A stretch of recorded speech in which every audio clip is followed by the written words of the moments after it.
This is the Tarot, Tea Leaf and Oracle forecast for the month of October 2019. You will see that for each section of the reading, I have a reading for the first half of the star sign and the second half of the star sign. The first half is for those of you born in the first half of Libra or Scorpio or Sagittarius or whatever, and the second half is for those of you born in the second half of your star sign, because there's a very definite sort of collection of energies at the moment huddled at the beginning or in the second half of the star sign. So I've had to change the format of the readings to make them a little bit more accurate. I hope you enjoy it. If you'd like a personal private reading or those incredible soulmate readings, please contact me via the links in the description box below. That is via my website. You will see below.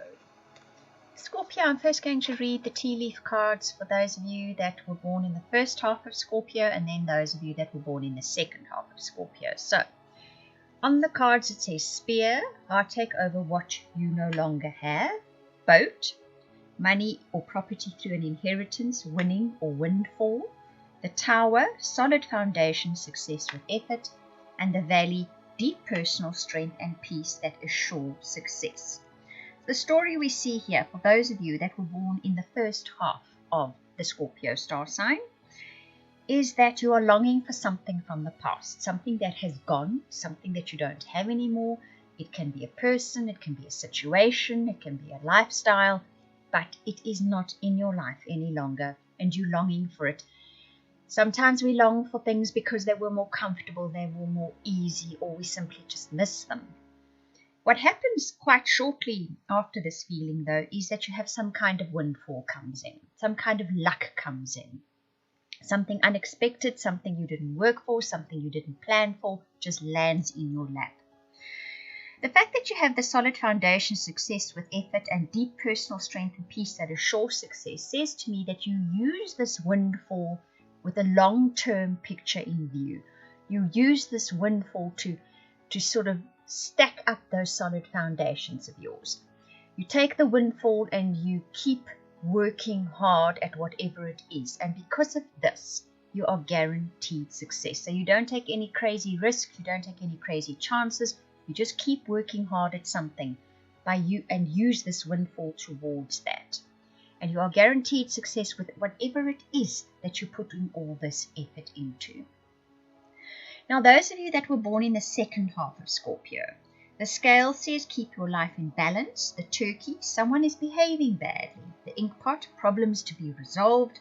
And the pin, a new job or career. You will see with all of these readings, when I divide it into the first half and the second half, there's a similar theme, but there's slightly different aspects to it. And you see this once again. There's something about keeping your emotions in balance. Somebody is annoying you, somebody is trying you, somebody is pushing your buttons, and there's just something about keeping one's emotions kind of balanced. There are problems to be resolved, there will be challenges in October. However, at the end of all of this, there's a new job or a new career for you. It needn't be an entirely new job or career. It can be an aspect of what you're already doing that comes in as a new job or career. Either way, I think it's a great improvement. It's something that enriches your life in some way, or it's as if you've been after a goal, perhaps of wanting a new job or career. You're going to see the manifestation of that by the end of October, or at least the start of the manifestation of that by the end of October.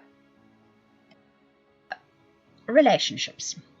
I'm going to read the cards for those of you that were born in the first half of October 1st, and then we'll speak to those of you born in the second half. So you get the Romance Angel cards. The first one says, release your ex, the time has come to clear your energy. The second one says, let your friends help you, ask for and accept support from others. So, those of you that are looking for relationships, you're perhaps like got some old gunk hanging around. You know, you were disappointed by someone, you were hurt by someone, whatever the case may be, and that's kind of sticking in your head at the moment. Ask your friends to help you with this. Ask them to introduce you to someone new. Let them be the one that introduces you to somebody new, because what they will do is they will introduce you to someone who they think is a suitable partner for you. And it might not even be somebody that you would have chosen, but there seems to be something positive there, or something exciting there, or something different if you ask a friend or your group of friends even. And it perhaps helps get your mind off that whatever that gunky, sticky stuff is that's stuck in your mind about past relationships, or even an ex that, the feeling is just still hanging around and stopping you from finding somebody new. Friends are going to be able to help you push through that and change direction and find somebody new. Those of you that are in relationships, that clearing energy is more about perhaps things that have happened in the past with your partner, and that's kind of hanging in there and you're remembering it, it's sticking around. And socializing a bit more will help you. Going out with your friends, doing stuff with your friends, even if it's you and your partner going to do things with your friends, that just helps clear the air. It helps shift those energies for you.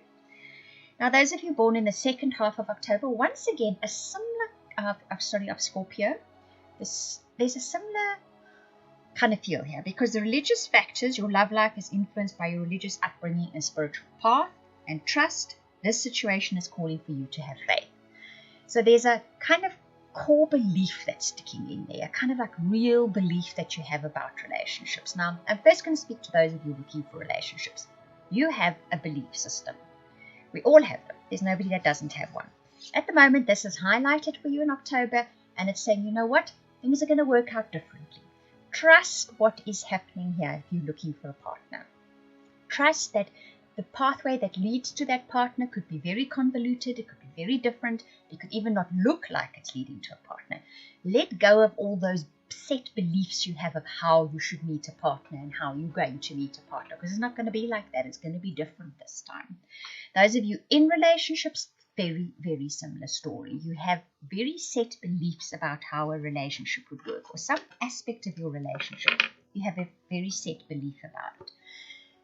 Let go, have some faith, and trust that what is coming is going to be what you want and need, and what you'll believe. So firmly believing at the moment, and it could be possibly a contradictory, challenging belief, because that seems to be what's coming up here, is not going to be true. Simple as that. Have some faith, have some trust, see where all this goes in your relationship, because it's leading you to a sort of predestined point. We'll see probably next month or the month after that what that is going to be.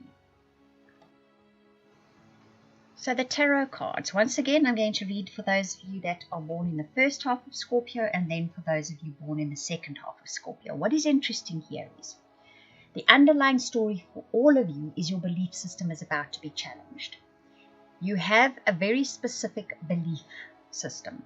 And I'm not saying it's a whole range of beliefs that are going to be challenged here. It could be one particular belief or an entire system that you have that is hugely influencing your life, and it's going to be challenged in October.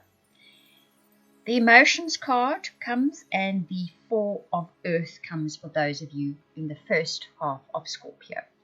The emotions card says that you are letting an old belief from past experience rule your life at the moment. Isn't it interesting? It's come up right through your reading, hasn't it? So I think that belief is that you have to work really hard, that blood, sweat and tears are the only way to get ahead. That is sometimes the Scorpio belief, that, because you have that Four of Earth card, and that's about just doing your duty and plodding through it. No matter how hard it is, you will get there. That's what it is. That system may be challenged in October. That belief may be challenged in October. Exactly how, that's going to depend on your own life story. There are going to be all sorts of other little bits and pieces that play a part in that. But the core of this is you will be challenged on your belief of blood, sweat and tears are necessary for things. If you're not suffering, then you're not getting somewhere. There's a long story as to why we believe that. And interestingly enough, it comes back from the Victorian times. Before that, people didn't believe in that. But that's another story in itself. So check into that belief. And you not only is this reading saying that, but you're going to come up against it in October. And once you've heard this reading, you're going to be aware of the fact the situation that plays out, the situations, the people, whatever, are bringing up that belief system of yours. That belief that you need to suffer in order to get what you want is definitely going to be challenged. Now, those of you born in the second half of Scorpio, it's a similar kind of story. The Father is all about emotional responsibility, about taking charge, but with benevolence, about being in charge, but taking the family into account, other people's needs and wants into account, and then making wise decisions. And then the Seven of Air once again speaks about a belief system. It speaks about checking in on your belief system. Is your belief system creative, or is your belief system constructive, or is it constrictive? So you're probably going to find that you have a challenge through the way that you take care of the people around you, the way you take care of your life, that responsibility that you assume for the people around you and your life. You're going to find that is challenged. It will be challenged with your perception of what you think of as duty. If it's in a constrictive way, if it's tying you down, if it's making you suffer, if you believe that that's what it is, it's going to be challenged for you. You will be challenged to take a different viewpoint, to feel differently, to think differently about taking responsibility in October. Like I say, exactly how that's going to really depend on your own life story. It can play out in many different ways, but that is the theme of the story that you will experience. Now, for all of you, the outcome of this is an outdated belief system that you gained because of experience in the past, and you're still using it to this day. And it's stopping you from having fun, experiencing life, broadening your territory, having joy. So that's what's going to be challenged, so that you can drop that and experience more joy, more creativity, more productivity in your life. I hope that you enjoyed that reading. If you would like any of those readings I offered at the beginning, the personal, private, soulmate, or subscription to weekly updates for your star sign, please contact me via the links in the description box below. That is via the website. I want to thank you for watching, listening, commenting, liking, subscribing, and for those of you that share this video, I truly appreciate it. Those of you that comment, I read every single comment. Thank you very much.